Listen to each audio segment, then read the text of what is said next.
Hello, okay, here's my Rush 72 and I've opened it all up so it's easier to film, so it does look a bit of a mess at the minute. I've unloaded some stuff so it's easy to show.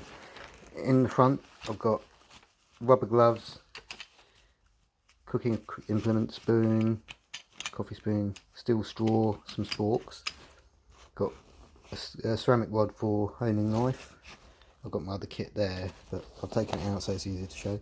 Got emergency rations of JD in a hip flask.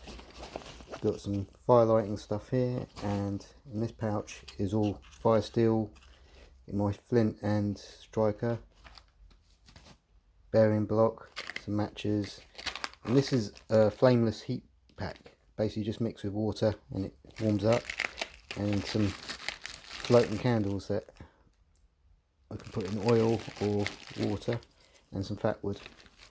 Okay, and you've got a nice compartment here where you can put your pack, your rain mac or waterproof poncho. And then in this pouch I've got a spare little pouch, a knife, basic torch, Olight M1T, got cheap binos and a compass. In this pack here, this is the second middle pouch, the back pouch, the main compartment. Just got some bags, harness for carrying game, and a little adapter should I find need gas. So I can adapt this for the old canisters. You just spike that on, and then basically you can put all the new adapters on. And then just a basic hat, little hat, should I need a hat. And then that's just empty in there. And then here, this is a ration kit I put together. Basically it should last, yeah, the essentials: chocolate pudding, and some cocoa, coffee, tea, chocolate bar, basic spoon, so I don't get bean juice and knuckles. Oh, my Basco's broken. Okay. Oh no, it hasn't. It's still in there. Might need to get a new one of those. Okay, so I need to get a new bag. But it's some basic ration kit, so there's sugar and stuff like that. But this has been in here a while. There's a jelly pack in here as well. It's the old jelly, basically the cube jelly. So you can just mix with water and then break off the cube, put it in water, and it's just gives you a bit of energy. And then here is a backup cook kit, hexi block and stove. This will last forever, should do anyway. And then trusty old tin of spam, and then spare mug, spare container. Oh, just dropped it. Yeah, that's gone. And then here I've got the grey or water purifier, my tree huggers, my hammock, and then my tarps over there. It usually slots in, but it's just, as I said, it's easier to film. Gas canister base, and then in here, basically this is brilliant. We tried it at last camp. A friend used his, and for just putting poles to get a tripod, this was brilliant. And for what it cost, it's handy to have. So it doesn't mean I have to carry a tripod around with big camps. I can just take that. And little gas canister burner, and rational jerky. That's to hand. I haven't put it in there because I can easily get that to hand. And then in back compartment, easy to hand, is my UK legal knife, Ben Orford friction folder Nomad, and that just lives in the top here. So again, it's to hand, but it's discreetly packed away. Now, put this in here. This is my spice pouch I've put to the side. I always put this aside because it's just easy to access when I'm cooking. So in here, the essentials: bacon, fat, red-eyed hog, shotgun shells I've adapted to carry spice. I'll take one out to show you. So basically it comes out, and I don't know if you can read that pepper. Basically the lid pops off, one end. These are so handy to recycle. So upcycled some shotgun shells for that. Got that in there. Then I've got this spice container. Now you got salt, and that's got red-eyed hog in it as well, and that's got pepper. So basically you just pop that out and it's a little shaker, but brilliant. So that goes in there. And I've got 2 things of red-eyed hog, one there and one there. It's so handy and brilliant to have. And then my chili sauce. I use these sriracha bottles. They're brilliant. They're about a couple of quid off eBay, empty. But I make my own chili sauce and put it in there. Yeah, I've taped the lid because all it takes is a little bit of compression and everything will be covered in hot sauce. Yeah, okay. So yeah, that's nicely marked with my little patch, sriracha patch. And then in the main compartment, I've got another mug and a spare mug, a couple of spare mugs, and then got my 12-inch zebra pot and my tart 4x4. That basically, it's handy because I can put it as a porch so I can sit underneath it, or if I've got other people, if I'm camping with other people, it's a nice shelter. That's my sleeping mat. I always keep that to the side. I don't actually keep that in, hence it's in a dry bag.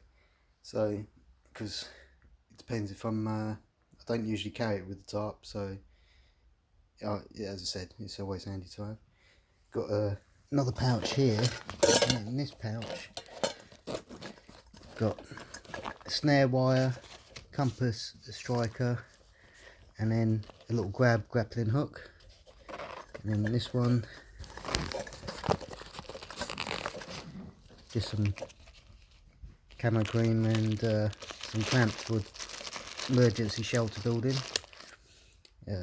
Got first aid kit with some Raptors. I've got 2 now. This one here's got a tourniquet, it's got some locks, and it's got a bandage. This one's got just basic stuff, and I can easily take that out, put it in my everyday carry bag, my Rush 12. And then there's basic knife strop, and then got auto saw. This field sharpener is brilliant. In the field, you can take it from a really blunt blade to getting a nice shaving sharp razor edge, and obviously a cloth.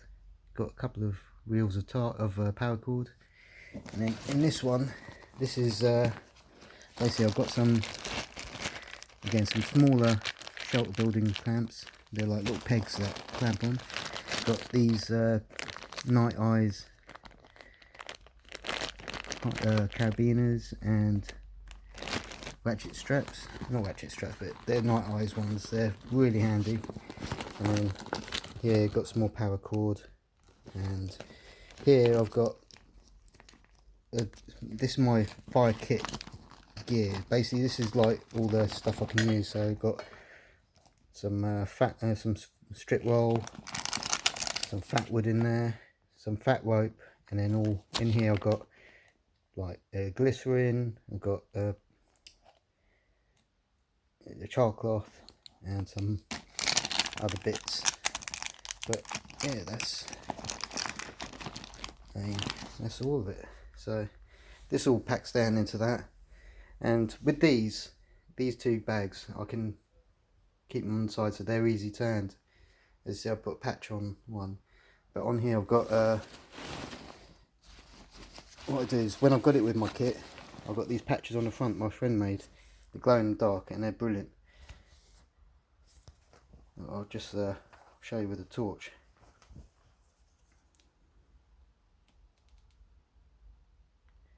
Don't want to blind you. See, in real time, look how they glow. You can even see that. But I can either take those off and put on which bag I've got my kit in. So the worst thing is going through, when you've got 2 bags and you got to think, oh, where is this? Literally, I can take if my first aid kit's gone into my EDC bag, that will go on my EDC bag. If my fire kit's gone into my DC bag or another bag, that comes off and goes without the bag. So I can easily tell what I've got in this bag and what I haven't. So that's a very handy thing to have. Look up Stephen Fossey on UKSN, or give me a PM and I'll pass you a link. He does these and brilliant, really handy to have. And that's my kit. Oh, I've got a little dog water bowl when I'm with the dog, pop-up water bowl. So dog always has a drink. They're handy. I got them from the pound shop, 3-4 quid. So very handy to have. Okay, I've got some other kit that goes in there, like gas bottles. Oh yeah, side perch. I've got, if you're over camping with Stephen Johnson, handy to have your earplugs. And then I've got a foraging bag. So if I'm going foraging, and then I've got like nuts, or not so much berries or squash in that, but I can put them in a container. But for foraging, I can just carry that, and it's a nice little foraging net bag. So it's handy to keep stuff. The other pouch is empty on the other side. I don't overload the bag. I mean, even still, with all this in, it's just a reasonable weight. If I'm going out for a camp, I take out my ration kit, because that's just something I don't use that. I've got everything else I need. But if that's just living in the car, that goes back in. Okay, thank you.